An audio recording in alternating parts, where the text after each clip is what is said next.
Bonjour et bienvenue sur netprof.fr. Aujourd'hui, on va faire un petit exercice sur le protocole ARP. ARP, c'est l'abréviation de Address Resolution Protocol. Faisons un petit rappel sur ARP. On a vu dans le premier chapitre qui parle des réseaux locaux que le switch ou bien le commutateur il utilise l'adresse MAC destination pour trouver sur quel port il va faire sortir la trame.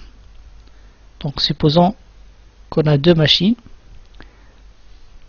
la machine cliente d'adresse MAC A et d'adresse IP 192.168.1.1 et une machine serveur d'adresse MAC B avec l'adresse 192.168.1.254.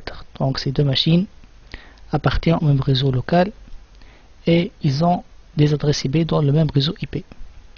Donc si la machine cliente va envoyer la trame, d'accord, donc le switch il va recevoir la trame sur le port A, il va regarder l'adresse MAC destination, puis il va consulter sa table de commutation, il va voir que l'adresse MAC destination vaut B, il va chercher où se trouve B, B se trouve sur le port numéro 4, donc il va faire sortir la trame sur le port numéro 4.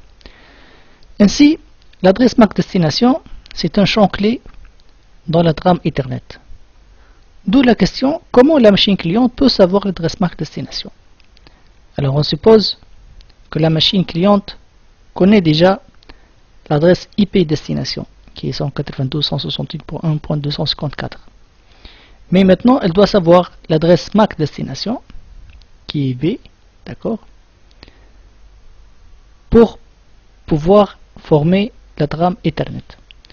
Donc, c'est grâce à ARP qu'on peut retrouver l'adresse MAC destination à partir d'une adresse IP destination. Comment ça?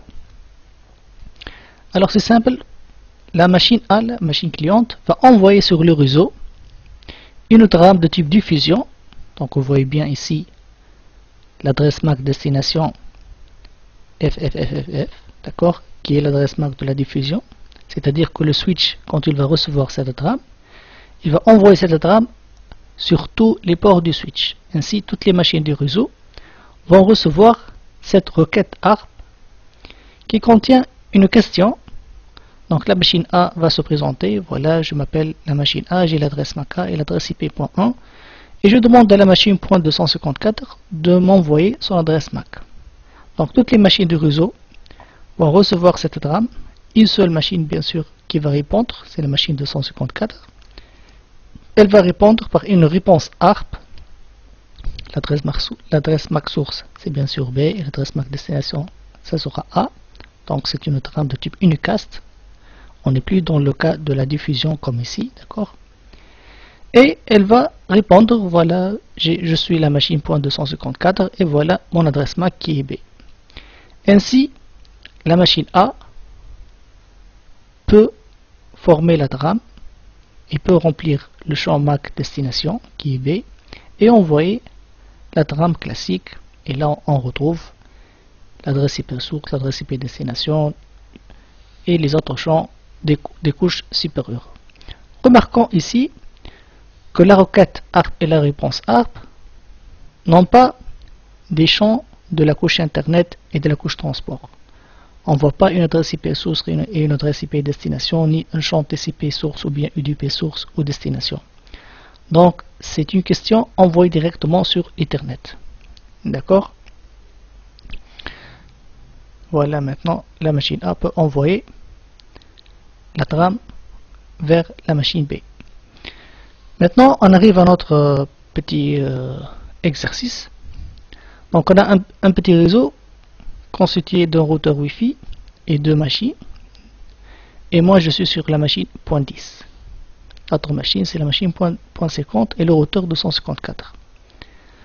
On nous demande d'afficher le contenu de la table ARP. C'est quoi cette table ARP? Alors en fait, ma machine, quand elle va communiquer sur le réseau, on a vu qu'elle va envoyer des requêtes ARP et recevoir des réponses ARP. D'accord? Alors, pour optimiser un peu la communication sur le réseau, la machine va enregistrer ces correspondances entre adresse IP et adresse MAC dans une table qui s'appelle la table ARP, qui se trouve au niveau de la machine. Pourquoi?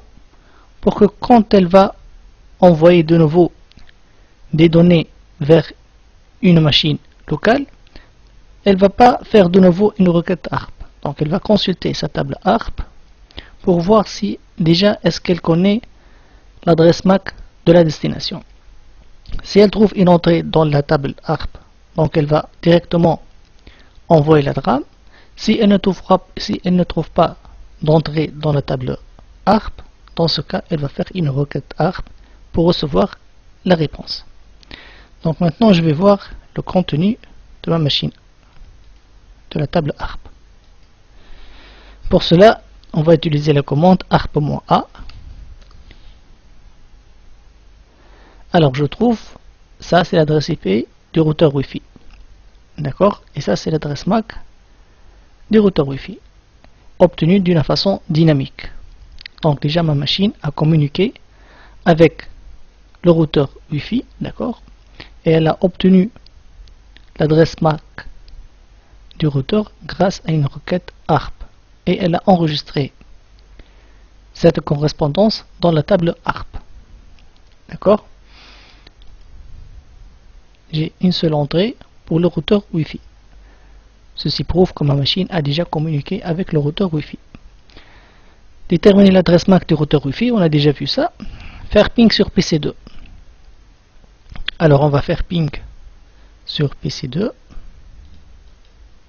Ping 192.1.1.50. Voilà, j'ai une réponse. Et après, déterminer l'adresse MAC du PC2. Donc, comment je vais savoir l'adresse MAC de la machine PC2 sans aller la chercher sur la machine PC2? Il suffit de faire ARP-A de nouveau, car ma machine a déjà communiqué avec PC2, donc sûrement qu'elle a obtenu son adresse MAC d'une façon dynamique, c'est-à-dire en utilisant des requêtes ARP. Voici donc l'adresse MAC de la machine PC2, la machine .50. D'accord. Lancer une capture Wireshark et faire ping sur le routeur Wi-Fi. Avant ça, effacer l'adresse MAC du PC2. Pour effacer une entrée dans la table ARP, il suffit de taper ARP-D, D comme delete en anglais, et puis l'adresse IP 192.168.1.50. Donc je veux effacer la première ligne. Je vais vérifier en faisant ARP-A. Je ne trouve plus l'entrée de la machine .50. D'accord. Maintenant, il nous demande de lancer une capture Wireshark et faire ping sur le routeur Wi-Fi et sur PC2. Arrêtez la capture. Question, y a-t-il des requêtes ARP pour le routeur et pour PC2? Donc le but de cette petite question, c'est de mettre en évidence les requêtes ARP quand il n'y a pas d'entrée dans la table ARP. Alors maintenant, pour mon PC, j'ai une seule entrée pour le routeur Wi-Fi. Ça veut dire que si je vais faire ping sur le routeur Wi-Fi, normalement, il n'y aura pas de requête ARP parce que déjà, ma machine connaît l'adresse MAC du routeur Wi-Fi. Par contre, j'ai déjà effacé l'entrée pour PC2. Donc si je vais faire ping sur PC2, je dois capturer des requêtes ARP pour PC2. On va voir ça.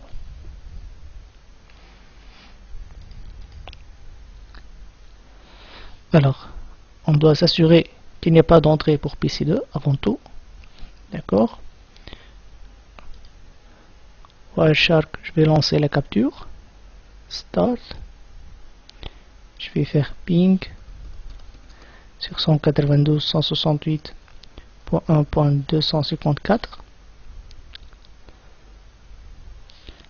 J'ai une réponse et j'ai pas capturé de requête ARP. Maintenant je vais faire ping sur la machine .50.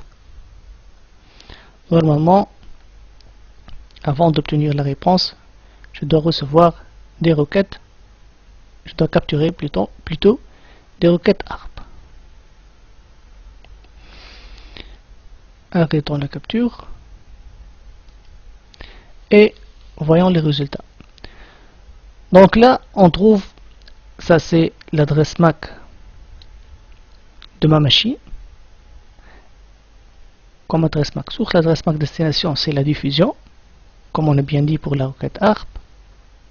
Donc, c'est une requête ARP qui dit, voyons les détails, on retrouve l'adresse MAC destination des F, d'accord. La question c'est, qui a l'adresse IP 50 informe la machine .10. Donc, sender MAC address, ça c'est l'adresse MAC source. L'adresse MAC destination, on ne connaît pas, on la cherche. Et ça c'est l'adresse de ma machine qui cherche l'adresse MAC de la machine .50. D'accord. Et on retrouve l'adresse MAC, plutôt là on retrouve la réponse ARP. Donc vous voyez bien, c'est une trame ARP de type reply, réponse. Et là on trouve l'adresse IP de PC2 qui donne des informations sur l'adresse MAC de PC2. Donc là, l'adresse MAC du PC2 finit par CE. Ainsi, ma machine, qu'est-ce qui s'est passé en fait? Elle a consulté la table ARP avant de faire un ping. Elle n'a pas trouvé d'entrée pour PC2. C'est pourquoi elle a généré une requête ARP pour obtenir l'adresse MAC de PC2. Quelle est l'adresse MAC destination de la requête ARP? On a vu que ce sont des F, c'est-à-dire la diffusion. Faire un ping sur yahoo.fr et afficher le contenu de la table ARP. Y a-t-il une entrée qui concerne l'adresse IP de Yahoo? Donc le but de cette question, on va faire un ping www.yahoo.fr.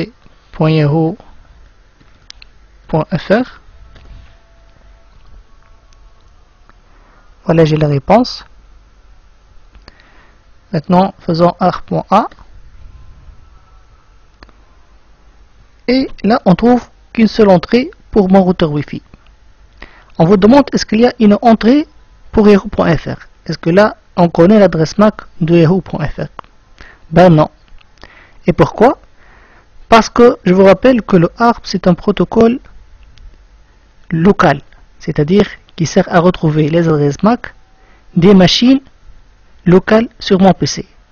Ça, c'est une adresse IP. Yahoo.fr, c'est une adresse IP sur Internet. D'accord? Et bien sûr, ma machine, pour arriver à cette adresse IP, a consulté sa table de routage et a déterminé qu'il faut faire passer la requête au routeur. Donc là, l'adresse MAC destination au niveau de la trame qui est sortie de ma machine, c'est le routeur. C'est pourquoi on ne trouve pas une entrée pour l'adresse IP de yahoo.fr. Parce que là, on n'est pas en train de communiquer directement sur le même réseau avec yahoo.fr. Mais on utilise le routeur pour faire ça. D'accord? Donc, il faut faire attention à cette notion de ARP qui est vraiment locale et qui n'a rien à voir avec les machines qui sortent hors de mon réseau local. D'accord? Voilà. Je vous remercie pour votre attention. Merci, au revoir.